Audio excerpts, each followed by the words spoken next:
Oi pessoal, tudo bem? Hoje nós vamos falar sobre um dos livros que está na minha lista de 12 livros para 2024, que é A Outra Volta do Parafuso, representada aqui nessas duas edições que eu trouxe hoje para nós conversarmos. Eu fiz a leitura nessa edição da Dark Side. Confesso que a leitura foi muito confortável no aspecto de edição, de espaçamento. Eles têm um papelzinho que é um pouco mais poroso, que eu gosto pessoalmente. E é uma edição riquíssima em imagens, eu já mostrei isso em alguns outros vídeos para vocês. Mas eu também ganhei de presente do Jailson, novamente, muito obrigada, a edição da Outra Volta do Parafuso da Penguin. E aqui tem um diferencial que tem um texto de apoio no final, bem legal, tem um pós-fácil aqui, que eu acho que traz alguns elementos interessantes para a gente discutir. E o que falar desta experiência de leitura, além de que eu não gostei nem um pouco dela. Então, assim, gente, já vamos partir por esse pressuposto que eu não gostei do livro, não gostei da experiência de leitura, eu não vi a hora de terminar o livro para me livrar dele. Eu tava contando ali, eu foquei no livro para finalizar porque eu não tava gostando da leitura, eu queria me livrar. Queria parar de ler ele, pegar outra coisa e me dava uma angústia assim lendo porque a coisa não anda. Então, tenham em vista que esta é uma resenha de uma pessoa que não gostou da história e, por sua vez, pode não ser tão confiável assim em seus relatos. Mas bora falar um pouquinho então do que a gente encontra aqui neste livro. A história começa com uma narração ali numa casa de campo onde tem várias pessoas e que se reúnem, para contar suas histórias de fantasma, de mistério. Até que um rapaz, um senhor, uma pessoa, um indivíduo, enfim, fala que ele tem a melhor ou a pior, história de terror para contar, mas que para isso ele ia precisar pegar, mandar o criado dele buscar os escritos e tudo, porque alguém havia lhe confiado os escritos desta história. Passa 2 dias, chega então esses escritos e ele vai ler. Ele fala que foi dado para ele esses escritos pela pessoa que narra a história. E é onde a gente entra então na história, onde a gente encontra a personagem principal, que é a narradora, que a gente não tem o nome dela ao longo do livro. A gente só sabe que ela está atuando como uma governanta ali nesta casa. E ela participa de um processo seletivo daqueles bem bons, em que ela é contratada, por um guardião, um homem que é guardião de 2 crianças e que precisa, de uma governanta, de uma preceptora que vá cuidar dessas crianças, ensinar, enfim, cuidar, fazer o papel ali de governanta e de preceptora. Ela passa, ela é aceita para o trabalho com a única condição de que ela não poderia importunar esse homem, que é o tio dessas crianças, por nada. E nesse momento ela toma conhecimento também que os pais dessas crianças morreram através de um naufrágio de um navio que estava indo para as Índias, uma coisa assim nesse sentido. Então são crianças órfãos que o seu único cuidador não quer saber nada sobre elas, que é o seu tio, e que por isso a contrata. Ela chega na casa ela encontra logo de cara a menina que se chama Flora, ela tem 8 anos, se não me engano, e encontra também a senhora Gruce. A senhora Gruce, ela é a criada da casa e que cuida ali de boa parte das coisas para manter tudo em ordem. E passam uns dias e chega um menino que é o Miles. O Miles, ele vem, e com ele vem também uma carta que ele estava sendo expulso da escola que ele frequentava. Ele tem 10 anos e não fica explicado nessa carta o motivo dessa expulsão. Então ela fica com aquela pulguinha ali atrás da orelha e basicamente, gente, a história é essa. A preceptora que vai para uma casa cuidar das crianças e ela começa a cuidar dessas crianças de uma forma quase de uma monomania. Vi algumas resenhas do pessoal falando que ela cuida de forma apaixonada, que ela se apaixona, que ela ama as crianças. Eu acho que ela tem uma tremenda de uma obsessão por essas crianças e que ela se coloca numa posição de guardiã, de protetora e de salvadora dessas crianças. E essas crianças para ela são os anjos mais puros e intocados de toda a face da terra. E se você já viu uma criança na sua vida ou já viu crianças reunidas, você sabe que elas não são de todo boas. E isso faz parte dessa fase de desenvolvimento, mas você percebe, pelo menos para mim, me causou muito estranhamento essa premissa. Mas tudo bem, suspensão da descrença, bora lá pra história. Eis que ela começa a perceber algumas coisas estranhas, né? Então, à noite uma luz apaga, uma vela, né, na verdade apaga, ela escuta algumas coisas pela casa, até que ela se depara com um primeiro fantasma. O primeiro fantasma vai ser o do Sr. Quint. Ele foi um empregado da casa, né? E ela vem a saber isso depois. Ela vê esse cara, fica surpresa e tal, vai comentar com a Sra. Rose, narra ali as características dele. E a Sra. Rose fala que ele foi um antigo funcionário da casa, mas que ele não era de muita boa índole, que ele tomava muitas liberdades.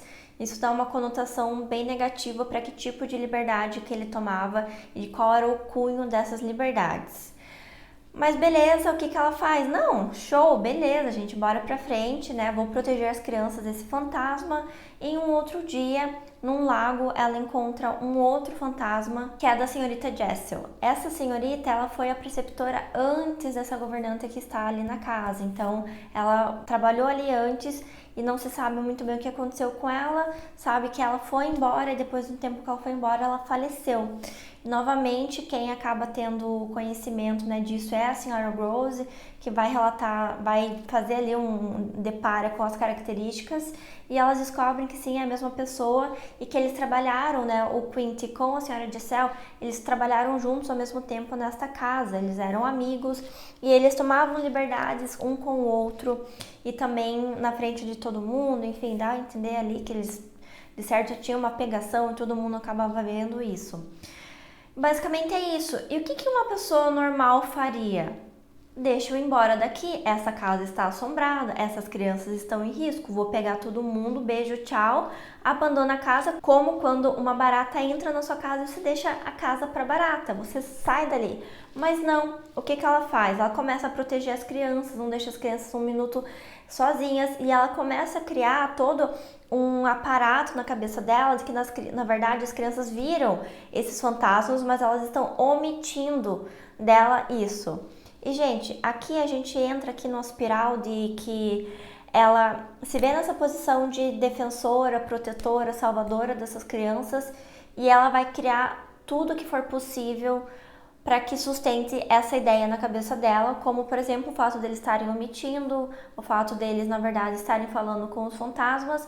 E a gente pode questionar, né? Depende do quanto que você acredita no mundo paranormal. Mas para mim, até a própria função ali desses fantasmas é com que ela tenha um motivo para agir de forma tão protetora com as crianças. Então eu tenho um mal a combater, então eu preciso de um vilão para proteger essas crianças e ser a salvadora. Para mim, uma grande falha nessa história, né, que eu sinto para mim, é uma falta de um conhecimento pregresso sobre a história dessa governanta. Porque para mim ela é uma pessoa que ela realmente está perdendo o juízo dela, a sua sanidade mental, mas a gente não entende o porquê que isso está acontecendo. E eu acho que isso faz com que a gente não entenda 100% essa personagem, as motivações dela, nem para crer nem para descrer nela, sabe? Então fica tudo, eu acho que a gente tem poucas informações para saber no que acreditar ou até mesmo do que desconfiar. Esse é um livro narrado em primeira pessoa. Na verdade, ele é narrado em primeira pessoa e ele é narrado por uma outra pessoa que conta essa história depois. Então a gente sabe que não é uma história confiável, né? E isso para mim é o grande ponto desse livro. Em resumo, vai chegar um determinado momento em que ela vai ter que ter uma posição um pouco mais defensiva com essas crianças. As crianças começam a se virar contra ela e ela acaba tendo conhecimento do porquê que o menino, né, o Miles, ele foi expulso da escola. Eu não quero contar o final do livro, apesar de eu não gostar do final e do livro e de toda a experiência de leitura como um todo. Eu acho que fica em aberto para vocês lerem. A premissa do livro é muito simples, como essa que eu comentei, mas eu queria trazer algumas informações do pós-fácil que eu acho que é legal a gente pensar juntos. Tem uma frase aqui que eu achei sensacional e que explica muito do livro. A história gira em torno de uma pergunta de caráter metafísico e moral. Até que ponto nosso conhecimento da realidade pode ser desvinculado da psicologia da pessoa de quem dependemos para termos um relato fiel? Então, quanto que a gente pode acreditar de uma pessoa que está ali relatando algo de sua sanidade mental e quanto que a gente pode confiar naquilo que está sendo dito?